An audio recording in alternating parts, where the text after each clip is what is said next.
जब तक आप सच में बहुत बहुत बहुत ज्यादा शानदार ना हो या आपने टफ इनफ ना जीता हो, तो WWE में शामिल होने का सबसे आसान तरीका ट्राईआउट्स में हिस्सा लेना है। WWE ट्राईआउट्स सालों से अलग अलग तरीके से होते रहे हैं, जिसमें परफॉर्मेंस सेंटर में होने वाले ट्रेनिंग कैंप से लेकर टीवी पर ना दिखाए जाने वाले डार्क मैचेस और टाइटन टावर्स पर ग्रीन स्क्रीन के सामने होने वाले ऑडिशंस शामिल हैं। वर्ल्ड चैंपियंस और WWE हॉल ऑफ फेमर्स सहित बिजनेस के कुछ बड़े नाम भी इनका हिस्सा बन चुके हैं, लेकिन किसी न किसी वजह से उनकी उम्मीदों पर पानी फिर गया और उनके सपने चकनाचूर हो गए। मैं हूँ एडम पचीटी कल्टहॉलिक रेसलिंग से, और ये है वो 10 wrestling stars who failed WWE tryouts. शुरू करते हैं। Number 10, Adam Page. Ring of Honor, New Japan और AEW जैसे ऑर्गेनाइजेशंस में नाम और शोहरत कमाने से पहले हैंगमैन एडम पेज को ऐसा लगता था कि अगर वो सच में रेसलिंग की दुनिया में एक अच्छी जिंदगी जीना चाहते हैं तो इसका इकलौता तरीका ये है कि वो WWE में शामिल हो जाएं। पेज ने अपने करियर की शुरुआत में WWE ट्राईआउट में हिस्सा लिया, लेकिन एंग्शियस मिलेनियल काउबॉय की किस्मत खराब रही और ये अच्छा नहीं रहा। आगे बढ़ने की सारी उम्मीदें हारने के बाद जब हैंगमैन को बाहर कर दिया गया तो वो टूट गए। सालों बाद उन्होंने ये बात मानी कि ट्राईआउट में फेल होने के बाद वो डिप्रेशन में आ गए थे।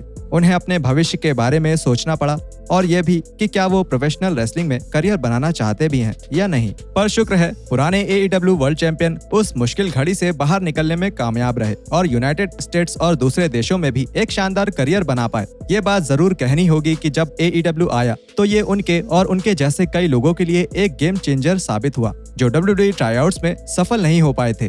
मजेदार बात यह थी कि WWE ने पेज को 2018 में कॉन्टैक्ट किया था, लेकिन उन्होंने उनके प्रपोजल को ठुकरा दिया। Number 9, the nasty boys. ये एक मायने में लेजेंडरी है, लेकिन गलत कारणों से। द नास्टी बॉयज को 20 नवंबर 2007 की स्मैकडाउन और ECW की एक साथ हो रही टेपिंग्स के लिए बुलाया गया, क्योंकि ये शो उनके होम टाउन टैंपा फ्लोरिडा में हो रहा था और उनके कुछ दोस्तों ने उनकी सिफारिश की थी। ब्रायन नॉब्स और जेरी सैक्स को डेव टेलर और जो मैकिंटायर के साथ उनके मैच के लिए काफी अच्छा सपोर्ट मिला था, लेकिन अच्छी खबर सिर्फ यहीं तक थी। 1997 की शुरुआत में सेज के WCW छोड़ने के बाद से द नास्टीज ने सही तरीके से किसी के साथ टैग नहीं किया था और वो बहुत ज्यादा ओवरवेट हो गए थे और अपने ओपोनेंट के साथ कुछ ज्यादा ही सख्ती से पेश आ रहे थे। वो क्राउड के लिए थोड़ी ज्यादा फुटेज भी ले रहे थे और उन्होंने इंस्ट्रक्शंस दिए जाने के बावजूद रिंग नहीं छोड़ा, जिससे WWE ऑफिशियल्स का गुस्सा 7वें आसमान पर जा पहुंचा, जिन्हें ये ध्यान रखना था कि सब कुछ समय पर चले। ये बताने की जरूरत नहीं कि उन्हें कॉन्ट्रैक्ट ऑफर नहीं किया गया। नॉब्स ने अपनी ओर से दावा किया कि दोपहर के दौरान मैच को लगभग 3 बार बदला गया। उन्होंने टेलर पर, जो उस समय एक एजेंट भी थे, उन पर मैच को खराब करने का इल्जाम लगाया और सवाल किया कि उन्हें ट्राईआउट की जरूरत ही क्यों थी। मुझे लगता है हमने पहले ही उस हिस्से को कवर कर लिया है ना। Number 8, diamond Dallas page. Diamond Dallas page ने प्रोफेशनल रेसलर के तौर पे अपने करियर की शुरुआत काफी देर से की और 35 साल की उम्र में उन्होंने अपना इन रिंग डेब्यू किया, लेकिन रेसलिंग की शुरुआत करने से पहले उन्होंने AEW फ्लोरिडा चैंपियनशिप रेसलिंग और WCW के लिए मैनेजर और अनाउंसर के तौर पर काम किया था। 1990 में पेज ने अपनी पिंक कैडिलैक में रिदम और ब्लूज टैग टीम को रिंग में ले जाकर WWE के लिए एक रेसलमेनिया 6 में कैमियो किया। ज्यादातर लोगों को शायद इस बात की जानकारी नहीं होगी कि DDP ने उस साल कमेंटेटर के तौर पे ट्राईआउट में भी हिस्सा लिया था। ब्रोकन स्कल सेशंस में हॉल ऑफ फेमर के सेशन से कुछ बहुत ही अजीबोगरीब फुटेज देखने को मिली, जिसमें जरूरत से ज्यादा जोश से भरे पेज वो सब कुछ करते दिख रहे हैं जो उनसे हो सकता है, ताकि वो नींद में दिख रहे लॉर्ड एल्फ्रेड हेयस को होश में ला सकें, लेकिन उन्हें काम नहीं मिला। ट्राईआउट को डस्टी रोड्स ने तैयार किया था, जो डेलास के अच्छे दोस्त थे। पेज का दावा है कि पॉल हेमन ने उन्हें किसी भी तरह की ऑन कैमरा मजाक के लिए तैयार करने की कोशिश की थी, इसलिए इसमें कोई हैरानी नहीं हुई जब ब्रूस पिचर्ड ने उन्हें अपनी खुद की पोनीटेल खींचने के लिए कहा। और हद तो तब हो गई जब WWE के प्रोडक्शन चीफ केविन टन ने DDP को 2002 में अनाउंसमेंट का काम करने के लिए कहा था, जब उन्हें रेसलिंग से कुछ समय के लिए रिटायर होने के लिए मजबूर किया गया था, लेकिन इस बार पेज ने उनके ऑफर को ठुकरा दिया। क्या बात है। Number 7, the American Wolves. क्या आपको याद है कि कैसे 2013 में डेवी रिचर्ड्स और एडी एडवर्ड्स की American Wolves tag team American pit bulls के तौर पर अचानक से NXT के एक एपिसोड में दिखाई दिए और मौजूदा टैग टीम चैंपियन दी एसेंशन के लिए जल्दी से हार गए थे। लेकिन बात सिर्फ इतनी ही नहीं थी, क्योंकि उनका वहां आना असल में परफॉर्मेंस सेंटर में एक हफ्ते के ट्राईआउट का हिस्सा था। WWE उस समय नए रेसलर्स को शामिल करने में लगा था और दुनिया भर से इंडिपेंडेंट और इंटरनेशनल टैलेंट्स को ढूंढ रहा था। रिपोर्ट्स की माने तो एडी ट्राईआउट्स के स्टार माने जा रहे थे, जिसमें और भी कई इंडिपेंडेंट रेसलर्स शामिल थे। और डेवी दूसरे सबसे शानदार टैलेंट माने जा रहे थे, जिसमें दूसरे इंडिपेंडेंट रेसलर्स ने भी हिस्सा लिया था। लेकिन पॉल ट्रिपल एच लेवेक के हिसाब से ऐसा नहीं था, क्योंकि उन्हें इसके बाद कोई डील ऑफर नहीं की गई। रिपोर्ट्स के मुताबिक द गेम ने द एसेंशन के साथ उनके मैच को जल्दी खत्म करने का ऑर्डर दिया था, जब रिचर्ड्स गलती से सर के बल गिर गए थे, और जब उन्होंने तुरंत ये ऑर्डर नहीं माना तो इसे उनकी एक बड़ी गलती माना गया। कुछ ऐसे लोग थे जो उन्हें सपोर्ट कर रहे थे और उन्हें एक और मौका देने की मांग कर रहे थे, लेकिन लेवेक पर इसका कोई असर नहीं पड़ा और वुल्व्स ने टीएनए में अपनी किस्मत आजमाने का फैसला किया। नंबर 6, टकाको इनोई। टकाको इनोई, जिन्हें 1990 के दशक में अपने देश जापान में एक सेक्स सिंबल के तौर पर देखा जाता था, और वो तब तक all Japan women's pro wrestling brand के बड़े स्टार्स में से एक थी, जब तक उन्होंने दशक के अंत में कंपनी को छोड़ नहीं दिया। एक फ्रीलांसर के तौर पर काम करते हुए 17 मई 2004 को रॉ की टेपिंग से पहले उन्हें एक WWE ट्राईआउट के लिए इनवाइट किया गया। फैंस के बिल्डिंग में आने से पहले एजेंट्स और बाकी बड़े अधिकारियों के सामने किए गए जैज से रेसलिंग करते हुए पुरानी AJW चैंपियन को सिर्फ ठीक ठाक माना गया। उन्होंने जापान लौटने पर प्रेस को बताया कि जॉन लॉरेनाइटिस ने उनसे कहा कि उनकी रेसलिंग तो अच्छी है, लेकिन उन्हें इंग्लिश सीखने की जरूरत है, इसलिए वो इसे इम्प्रूव करने के लिए पढ़ेंगी और क्लासेस लेंगी। उनका इरादा ब्रैड रेंगन से ट्रेनिंग लेने के लिए मिनेसोटा जाने का भी था, जिनके जापान में कनेक्शंस थे, और उन्होंने ब्रॉक लेसनर को भी ट्रेन किया था। लेकिन अभी का सच यही था कि उन्हें WWE में शामिल नहीं किया गया। उनकी ट्राईआउट मैच की ओपोनेंट जैज ने बाद में माना कि टकाको के उन्हें STF में जकड़ने के बाद उन्हें गुस्सा आ गया था, जो कि उस समय जैज की फिनिशर थी, और उन्होंने 15 साल के एक्सपीरियंस वाली खिलाड़ी को कई असली होल्ड में जकड़कर अपनी भड़ास निकाली। नंबर 5, जाडो एंड गेडो। 2007 की शुरुआत में WWE को ये महसूस हुआ कि उन्हें कुछ छोटे इंटरनेशनल स्टार्स को कंपनी में शामिल करना चाहिए, जिससे कि 1990 के दशक के बीच के समय के WCW नाइट्रो के जादू को फिर से कायम किया जा सके, और साथ ही TNA और रेसलिंग सोसाइटी X से आगे निकला जा सके, जो कि उसी स्टाइल में रेसलिंग करते थे। ये देखते हुए कि WWE ने हॉर्न्सवॉगल को क्रूजरवेट टाइटल जिता दिया, जो कि आप जानते हैं कि कैसा रहा, लेकिन फिर भी इसके पीछे की सोच बड़ी थी, क्योंकि इससे कम से कम WWE ने कुछ ऐसे लोगों को मौका दिया जो शायद कभी उनके रडार पर नहीं आ पाते, जैसे कि न्यू जापान प्रो रेसलिंग के जाडो और गेडो, जिन्हें 20 फरवरी 2007 को सैन डिएगो कैलिफोर्निया में स्मैकडाउन की टेपिंग के दौरान ट्राईआउट में मौका दिया गया। इसमें एक मजेदार बात ये थी कि वो उस समय IWGP junior heavyweight tag team champions थे।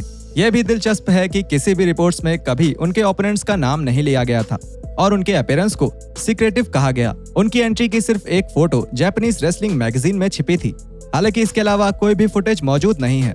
रिपोर्ट्स में यह भी दावा किया गया कि WWE ऑफिशियल्स इस टैग टीम से कुछ खास इंप्रेस नहीं थे, और इसका नतीजा ये हुआ कि उन्हें डील नहीं मिल पाई। नंबर 4, टकेशी मोरिशिमा। टकेशी मोरिशिमा 2000 के दशक में काफी ज्यादा डिमांड में रहने वाले इंसान थे। हार्ड हिटिंग और खतरनाक तौर से फुर्तीले सुपर हैवीवेट न सिर्फ जापान के होम प्रमोशन प्रो रेसलिंग नोआ में, बल्कि यूनाइटेड स्टेट्स में रिंग ऑफ ऑनर में भी एक स्टार बन गए, और 2007 के एक बड़े हिस्से के लिए ग्रुप के वर्ल्ड हैवीवेट चैंपियन रहे।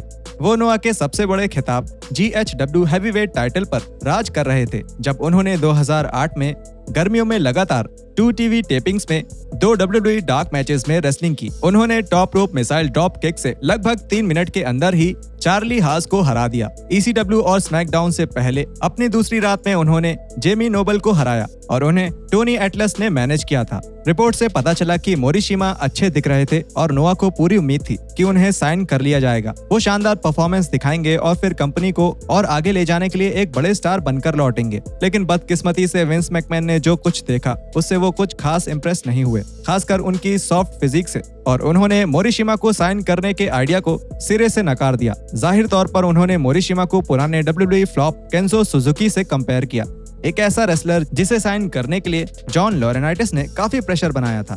Number 3, Keith Lee. हालांकि कीथ ली आखिरकार कामयाब हो गए, लेकिन WWE कॉन्ट्रैक्ट हासिल करने के लिए उन्हें 3 फेल्ड ट्राईआउट से गुजरना पड़ा।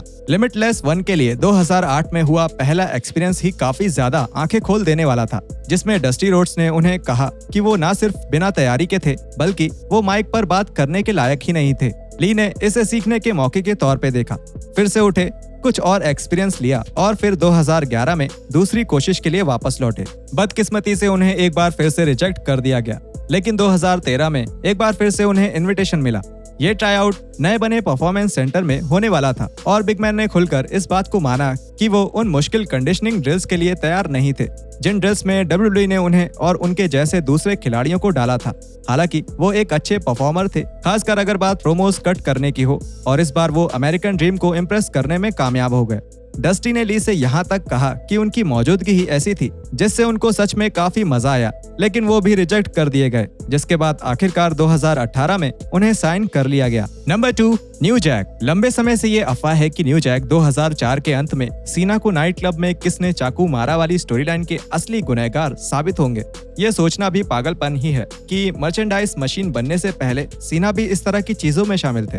डब्ल्यूडब्ल्यूई ने आखिरकार जीसस को ये कैरेक्टर दे दिया, लेकिन स्टोरी लाइन पूरी होने के बाद न्यू जैक को वापस एक मौका देने का फैसला किया।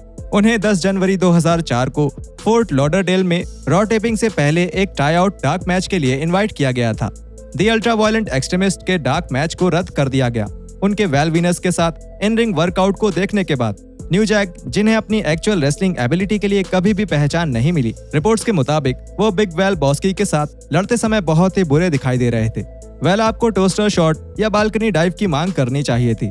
खुद उनकी बात माने तो उन्होंने विंस मैकमैन से मिलकर बहुत बड़ी गलती की थी, जबकि डीन मेलेंको ने उन्हें ऐसा न करने की चेतावनी दी थी। एक बार जब उनका नाम उस रात के रन डाउन की लिस्ट से हटा दिया गया तो पुराने ECW टैग टीम चैंपियंस को उनका पैसा मिल गया। वो एरेना से बाहर आए और एक लोकल बार में चले गए, क्यों नहीं।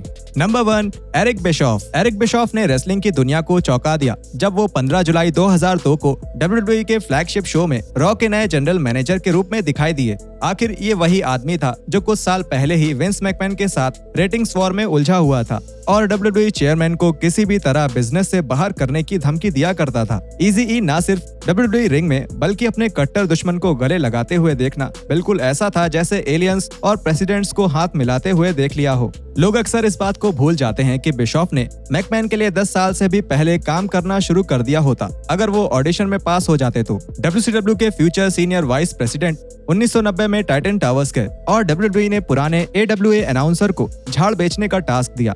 WWE ऑफिशियल्स को साफ तौर पर यह लगा कि उन्होंने कुछ खास अच्छा काम नहीं किया क्योंकि उन्हें काम नहीं दिया गया और कुछ महीने बाद उन्होंने WCW को ज्वाइन कर लिया। बाद में एरिक ने कहा कि वो इस मौके के लिए शुक्रगुजार हैं। ये माना कि उन्होंने भी खुद को उस समय नौकरी पर नहीं रखा होता। बिशॉफ, अगर आपसे आने वाले समय में पोछा बेचने को कहा जाए तो इसे सिर्फ प्रोफेशनल्स के लिए छोड़ देना, ठीक है।